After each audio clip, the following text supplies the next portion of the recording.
Un cordial saludo a todos, un gusto tenerlos aquí en este espacio. Juan Carlos Aispruda me acompaña, es un gusto tenerlo aquí presente. En este momento voy a proceder con una breve introducción. Bueno, normalmente casi todo el mundo lo conoce, pues dedica a la labor periodística, especialmente en el tema de economía, finanzas. Tiene una larga trayectoria en un canal de reconocida presencia y prestigio en el Ecuador. Juan Carlos, bienvenido, muchas gracias por aceptar la invitación. Andrés, muchísimas gracias de todo corazón por su tiempo para poder contarle a la gente, poder transmitir todo lo que está pasando en el país. Yo creo que hay que aprovechar estos medios digitales, estas aplicaciones, no solo la televisión tradicional, que tiene su horario fijo, sino también nosotros como actores de la comunicación, del periodismo, tener estas plataformas, estas herramientas para conversar con la gente. Y nuevamente mi agradecimiento. Lo he entrevistado a usted un sinnúmero de ocasiones y usted ha sido uno de mis principales guías en el mundo de la economía para entenderla mejor y poder generar un análisis importante para el público. Gracias, Andrés.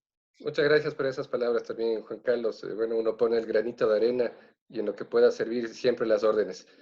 Bueno, con respecto a la problemática actual, el COVID-19, la crisis que se está viviendo en el mundo y en el Ecuador, es importante ponerlo en contexto, lo que pasa casa adentro a nivel nacional, un poco llamar a la conciencia ciudadana, a crear puentes, no crear muros, sino la sociedad debe arrimar el hombro. En este momento debemos apuntar a un mismo objetivo, que es la salud pública, un tema tan básico para el ser humano y que en este momento está pues peligrando a nivel mundial y en el caso ecuatoriano también. Vamos a proceder de manera muy sucinta. Voy a compartir la pantalla en este momento para analizar algunas cifras para ver cómo está el Ecuador en comparación con el mundo, ¿no? Correcto. Entonces, bueno, aquí vemos, por ejemplo, el tema de la tasa de contagio en el mundo. Es del 0.01%. Estos datos son actuales, cortados al día de ayer, 2 de abril. Ecuador, una tasa de 0.02%. En Italia y en España, esta tasa se descontroló, llegó hasta indicadores del 25%, más o menos, entre 20 y 25% respectivamente, Italia y España. La tasa de mortalidad también es preocupante allá, es del 12% y el 9.3% aproximadamente de cada uno de esos países. Y bueno, Sí. en Ecuador, ¿qué está pasando? Tenemos una tasa de mortalidad del 3%, es decir, del total de contagiados, ¿cuántos mueren? Pues 3 de cada 100 aproximadamente, ¿sí? ¿En qué porcentaje está Ecuador? ¿13 o 3? 3%. 3. Perfecto, El porcentaje de muertes. Aquí justo lo perfecto. estoy Sí, señalando. Y correcto. el porcentaje de nuevos contagios de un día a otro, pues sí llama la atención que subió al 13%, cuando países como Estados Unidos, Brasil, están entre el 4%, el 2%, Chile en el 8%, México en el 8%, pero Ecuador subió al 13%. Esto obviamente nos da una tendencia creciente, ¿no? Según proyecciones, me he permitido hacer unas proyecciones también, más o menos para que la ciudadanía tenga una herramienta de análisis, ¿no? Al 3 de abril estaríamos cerrando más o menos con unos 3.700 casos y así sigue subiendo Sí, la curva hasta llegar al 12 de abril, de mantenerse la tendencia hasta casi unos 12.000, 13.000 casos, ¿sí? wow, Entonces, ok. estamos viendo que estamos en una curva ascendente y lo que necesitamos es que se aplane esa curva un poco para que puedan comprender a nivel general la ciudadanía, las personas. Pues me permito aquí también, miren, aquí está cómo se aplana una curva epidémica, ¿no? Pues aquí Ujú. vemos cuando una transmisión está fuera de control, un crecimiento pues desmedido, y lo que estamos esperando en Ecuador es que esta curva se aplane, ¿no? El Ok, Ministerio de Salud Pública, la Secretaría Nacional de Gestión de Riesgos, etcétera, han informado que todavía esto no lo vemos. Eh, Expertos en la materia dicen que tal vez dure un mes más hasta aplanar la curva, pero bueno, esto un sí. poco el preámbulo. Ahora sí, como usted es el protagonista de esta entrevista, lo que quiero hacer es una pregunta muy, muy puntual. Ujú. Eh, con respecto a la problemática social, desde el punto de vista periodístico, ¿usted qué ha podido percibir dentro de los diferentes actores hablemos desde el mismo gobierno central, los gobiernos autónomos descentralizados. Ha habido cierta fricción por este tema. Hemos visto claramente fricciones entre ciertos alcaldes con el gobierno central por ciertas decisiones de Correcto. el Ministerio de Gobierno, por ejemplo.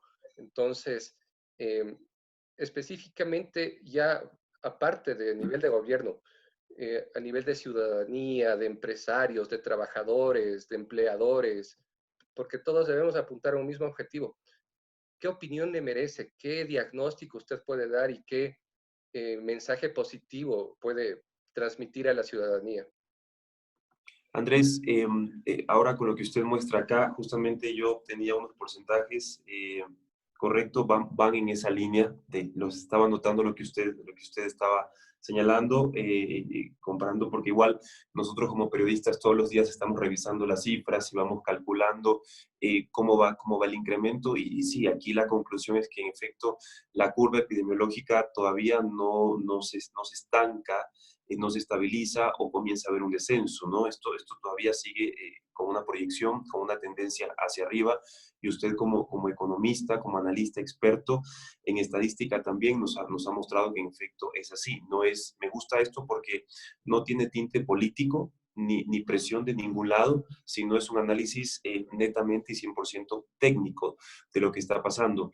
Eh, yo creo que estamos en un momento en el Ecuador de mucha incertidumbre, muchísima incertidumbre, mucho miedo, y el miedo y la incertidumbre generan ánimos caldeados, llamémoslo así, entre nuestros actores políticos, como usted lo mencionaba, autoridades del gobierno central versus autoridades de los gobiernos locales. Un poco el tema, yo lo he analizado en las últimas semanas en otras entrevistas, Andrés, con medios internacionales, con seguidores en Twitter y en otras redes sociales, de que aquí el gran problema vino de la cabeza de salud, del Ministerio de Salud, con el caso cero, con la paciente cero, la señora adulta mayor que llegó desde España, que lamentablemente ya falleció, su hermana también falleció. Lo que notamos en las autoridades nacionales en ese momento fue cierta desidia. No se tomó con la magnitud que tenía que tomarse o adoptarse las medidas desde el inicio. Yo estuve en una rueda de prensa. Esto es interesante porque los periodistas siempre estamos en primera fila. Siempre estamos en primera fila viendo todo lo que sucede. Yo estuve en una rueda de prensa 4 días después de que se anunció el caso cero de la señora de la provincia de Los Ríos. En ese momento, las autoridades, entre ellas la ex ministra de Salud, Catalina Andramuño, anuncian que una de las medidas que iban a tomar era chequear, revisar a todos los pasajeros que llegaran de Corea del Sur, Irán, China e Italia. Varias personas me han dicho, no necesitas ser epidemiólogo o experto, me han dicho, Juan Carlos, es cuestión de sentido común. Bajo el sentido común, le pregunto en esa rueda de prensa, ese martes 3 o 4 de marzo, eh, ministra, ¿por qué no impedir el ingreso de vuelos?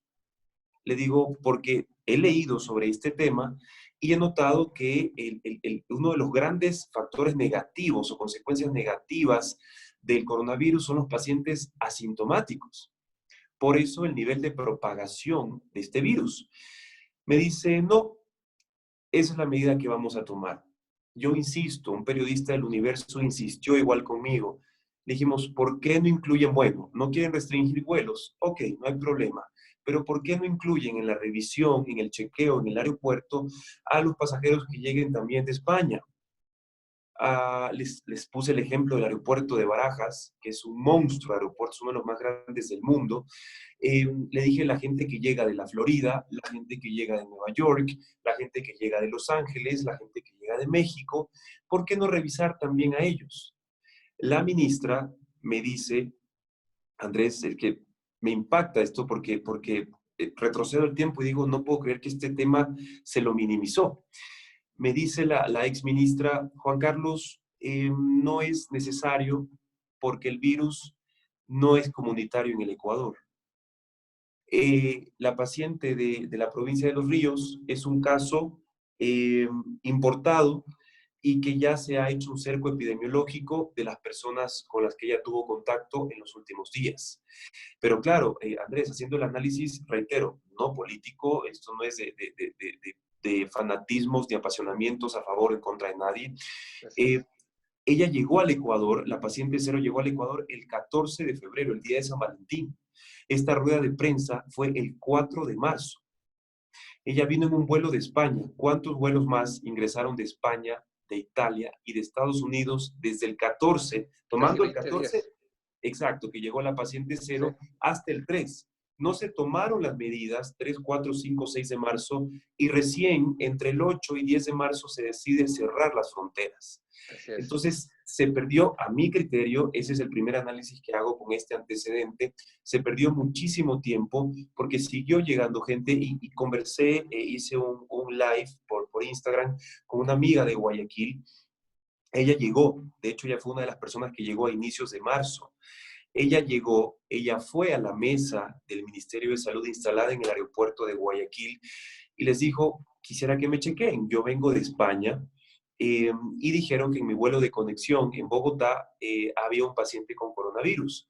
Quisiera que me chequen. A ella la chequean, pero ella sí notó que la gente no se acercaba a la mesa, la gente salía del aeropuerto, salía constantemente. Reporteros, colegas de Guayaquil fueron a los aeropuertos y ellos me han contado cómo veían a la gente que salía. Se hizo chequear, usted hizo el test por escrito de con quienes ha estado en contacto, de que no, nadie se me acercó. No, nadie se me acercó, nadie me preguntó absolutamente nada. Entonces, ¿qué pasó? Todas estas personas llegaron y siguieron teniendo contacto con otras personas sanas. Y claro, Andrés, también mi pregunta era a la ministra, porque yo le digo, ministra, yo he leído, no soy médico, pero yo he leído mucho sobre lo que ha pasado en China y lo que ha pasado en Italia, y el gran problema son los pacientes asintomáticos Así es. y que se siguen reuniendo, siguen armando fiestas, siguen yendo a cenas, siguen contactándose con familiares y amigos, pero lamentablemente no saben que tienen COVID-19. Entonces luego ya vamos también en el camino descubriendo que las pruebas son el pilar Así es. fundamental para frenar el contagio. Entonces, yo sí noté, no sé qué calificativo darle, falta de conocimiento, negligencia, pero sí se minimizó el tema con decirle a Andrés, y esto da hasta da ganas de reírse, pero reírse, ojo, por la indignación. Eh, la ex ministra me dice, tenemos listas 40 camas para atender los pacientes de COVID-19. Entonces, eso muestra un nivel de desinformación y desconocimiento, falta de investigación o de verificación, Así es. de que no es que 40 personas se iban a contagiar. Hoy tenemos Así 3.368 es. casos de COVID.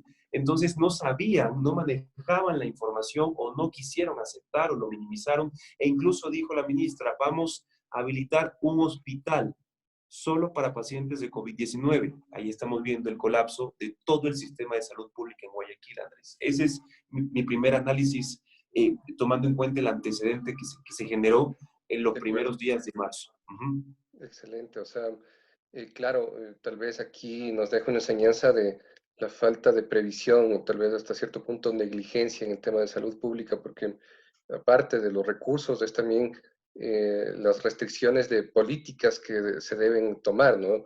En materia Correcto. migratoria, sí, o sea, fueron casi 3 semanas muy valiosas en donde se pudo haber detenido ese flujo de personas, de viajeros, de Ujú. migrantes, etcétera, que obviamente en este momento están reflejando esa tasa alta de contagios. Y claro, quiero hacer, igual voy a compartir la pantalla en este momento nuevamente para poder chequear ciertas premisas, ¿no? El objetivo principal de la lucha de una epidemia, ¿no? Después de haber visto la curva que se debe aplatar, aquí estoy señalando. Eh, Sí, dice, factores complementarios de reducción, aislamiento social y detección temprana. Cuanto más test de diagnóstico se realicen, más rápido será el aislamiento, ¿no? Y el tema sí, del cerco correcto. epidemiológico, todo lo que hemos visto. No somos expertos en salud pública, no estamos en el área de la medicina, pero bueno, más o menos nos hemos informado en este sentido. Así es. En conclusión, así la población de nuevos casos de COVID se iría reduciendo hasta llegar a la tendencia de niveles mínimos. Bueno, aquí se utiliza un parámetro alfa, un parámetro beta, hay un modelo que es de Ryun y otros. Y bueno, riesgos para Ecuador, factores culturales, hay un colectivismo, una indisciplina tal Sí, vez. total. También falta de presupuesto para emergencias, esto lo vivimos. Justo vimos que llegaba una época crítica de pago de deuda pública y Así que es. hacía falta presupuesto para estos temas emergentes, ¿no? Y bueno, un Correcto. desfase de pruebas que usted también comentó, hasta llegar a detectar, pues muchas personas no saben que están con el virus, pero hay un desfase desde las pruebas de detección temprana y los resultados, ¿no? Entonces, ¿esto qué simboliza? Casos ocultos, que no sabemos cuántos casos ocultos estarán ahí a la cola, Así esperando un es. resultado, y obviamente, bueno, si es que partimos del hecho de que la data es fiable, las estadísticas que nos dan, pero obviamente en base a esa data oficial, igual la tendencia todavía es creciente y es alarmante. Y bueno, solo para un poco complementar esto, ¿no? Quiero hacer igual con la pantalla, indicar un poco lo que son otros indicadores. Por ejemplo, voy a hablar del índice de percepción de la corrupción. Qué pena hablar de este tema, pero hasta en el dolor Sí. más grande, pues hemos visto Así casos, es. son de Así es. dominio público, no quiero meterme mucho en el detalle, pero claro, aquí está en semáforos, ¿no? Ecuador, como alta corrupción, hay alto índice de percepción de corrupción, ¿sí? ¿Y a qué se refiere este indicador según Transparencia Internacional? No se refiere al simple perjuicio del patrimonio del Estado, ya que incluye varias figuras: ofrecimiento y recepción de sobornos, coimas, malversación, negligencia, asignación de fondos y gastos públicos, Correcto. subvaluación o hipervaluación de precios, fraude electoral, tráfico de influencias, compra de justicia y poder, lavado de activos, bueno, entre otros, ¿no? Entonces, para comparar, ¿cómo están otros países latinoamericanos? Chile está en el puesto 26, Ecuador en el puesto 117, siendo el Guau. primer puesto el menos corrupto, digamos, ¿no? Sí, sí, sí. Argentina en el puesto 85, Uruguay puesto 23, Panamá 96. Nuestros vecinos Perú y Colombia están con un menor índice de percepción de Claro. corrupción. Y claro, o sea, yo digo, esto sumado al hecho de que tal vez tomaron medidas más tempranas que Ecuador, pues tienen resultados mucho más bajos. Aquí voy a regresar al cuadro inicial, ¿no? Miren, el índice de tasa de contagios, Ecuador 0.02% de la población, Colombia no llega todavía al 0.01%, Colombia y Perú. Ujú. ¿Sí?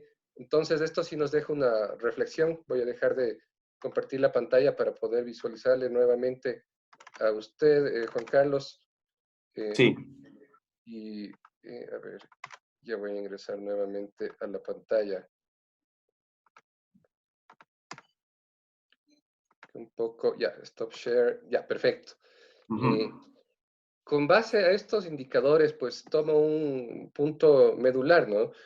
Como usted dice, estos espacios sirven de reflexión, de construcción y totalmente apolíticos. Lo único que queremos hacer es un llamado a la población para, desde su trinchera, hacer mejor las cosas. ¿Qué significa esto? O sea, quedarnos en casa, por más repetitivo que haya sido, pues, Sí. a menos que sea exclusivamente necesario salir y acatar las decisiones. En este momento no estamos para generar más caos entre gobierno y ciudadanos, sino Así es. debemos Así apuntar a es. un mismo objetivo.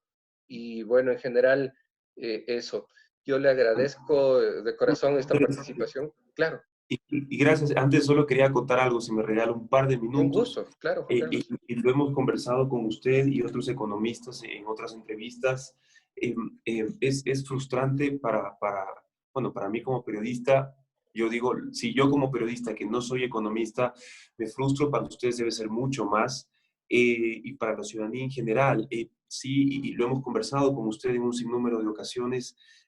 Notamos que estos factores que usted acaba de mencionar, ¿no? Falta de medidas al inicio de los contagios, el colectivismo, esto pasa mucho en las zonas periféricas, hemos visto, ¿no? Hemos hablado del tema de la desigualdad económica y nos hemos dado cuenta que, claro, uno vive cómodamente y puede soportar la cuarentena. Hay familias que no, hay gente en el Así es. Guasmo, en la isla Trinitaria, universitaria, Flor de Bastión, en las zonas populares, por ejemplo, Guayaquil, que salen a jugar fútbol, que salen, que abren la tiendita del barrio, porque viven del día a día, viven del Así comercio es. informal, el trabajo informal ha afectado muchísimo más. ¿Cuánto es? El 45% de la PEA está en el subempleo, si no me equivoco. Sí, Sí, aproximadamente, casi 50%, sí. sí, entonces Sí, son realidades diferentes, ¿no? Entonces así también es, el quédate en casa ha sido complejo, sobre todo con este grupo social. Y así un es. dato que me parece interesante es que yo noto que el problema estructural, Andrés, que el problema del Ecuador, Andrés, es un problema estructural. Así No, es. desde el punto de vista netamente económico, no tenemos un fondo de ahorro. Ayer el presidente, usted lo habrá escuchado, el Así presidente es. ayer jueves, sí, anuncia que va a enviar la próxima semana otro proyecto de ley relacionado a reformas laborales y a reformas económicas. No sabemos todavía el contenido. El expresidente Rafael Correa, luego del terremoto, envió un proyecto de ley económico urgente para descontar un día de salario a quienes recibían más de $1,000, si no me equivoco, más de $1,000 mensuales, el 14% del IVA. Entonces, sí nos damos cuenta que a nivel económico en el país no se trabaja en un proceso de previsibilidad, en un proceso, en un mecanismo, llamémoslo así, sostenible a futuro. Siempre nos toma desprevenidos este tipo de emergencias al Estado ecuatoriano. Vimos los tweets, los dimes y diretes entre el ministro de Finanzas y la ex ministra Catalina Andramuño, que acusó al gobierno de no contar con el presupuesto necesario para salud. Entonces sí notamos que el problema del Ecuador desde ese punto de vista, y que usted sabe que lo económico salpica como un ventilador con lodo, salpica a todo el país. Así es. No hay un plan de contingencia económico para este tipo de eventos. Yo ayer les decía a la gente, Andrés, no quiero sonar catastrófico, pero nosotros, por los dos lados, tanto por la sierra y por la costa, somos un país en riesgo frente a Así es. catástrofes naturales. Dios no lo permita, un tsunami, estamos en la falla geológica Geográfico. del cinturón de fuego, Así entonces es. no sabemos si mañana habrá un terremoto, no sabemos si uno de nuestros volcanes de la sierra vayan a erupcionar. Mire ahora lo que pasa con la pandemia y otra vez, económicamente no sabemos qué hacer. La recaudación del IVA, usted lo sabrá y ya lo entrevistaré después cuando podamos vernos Con gusto, con gusto. frontalmente. La recaudación del IVA va a caer. Así es. Otra vez necesitamos de desembolsos de los organismos multilaterales, la empresa privada se contrajo, entonces volvemos a la misma rueda, al mismo círculo vicioso de una crisis económica por no tener un plan de contingencia financiero para este tipo de situaciones. Completamente de acuerdo que dentro de este panorama desalentador, pero qué bueno escuchar que usted tiene clarísimo el panorama, o sea, y se lo puede transmitir en un lenguaje muy, muy claro a la ciudadanía. Entonces, sí, para complementar justamente, ¿no? Siempre es bueno ver gráficos y este tema de las reservas. En este momento, miren, el promedio del año 2007 al año 2016, pues las reservas en el caso de Ecuador estuvieron muy abajo del promedio de América Latina y el Caribe, ¿no? No llegó ni al 20%, cuando Colombia tenía más del doble, Perú pues casi relación 1 a 1, ¿sí? Wow, claro, sí. Entonces, el tema es complejo.